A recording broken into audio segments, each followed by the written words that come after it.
ნუ წავიდა სასტიკი დარბევები. ნუ ამ დარბევებს რო გაუძლო საზოგადოებამ, ნუ ბოლოს გემახსოვრებათ, რომ წაიღეს უკან, უპირობოდ გავიწვიეთო უკან, რომ აღარ შემოვიტანთო არც ერთ შემთხვევაშიო.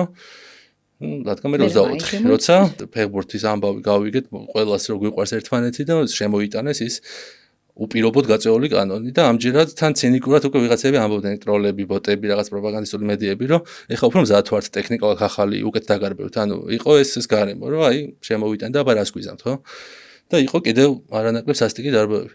მან ხო უკვე შინაარსთან ერთად რაღაცეები ემატება კიდე ამას, რომ გადაგვაგდეს რა ბჭყალებში ჟარგონი რო თქვა. ეს თავისთავად ხო შეურაცხყოფელი არის, რომ აი არ შემოვიტანთ, მაგრამ ეხლა შემოვიტანეთ და უფრო მზად ვართ თქვენთვის, აბა გამოდით გელით. რაღაცეებით იწყება, მაგრამ მე რეფორმას იცვლის ხოლმე, თქვა თუ პირველი, აი სოსო პირველი დღე 23 წელს იყო ამ შინაარსის გარშემო პროტესტი, 24-ში უკვე იყო, რომ რატო მოგვატყუე პროტესტი, ხო? ანუ გარდა იმისა, რომ ის კანონი ისევ არ გვინდა როგორც წინა წელს, აი ხლა უკვე მოგვატყუე კიდეც რა.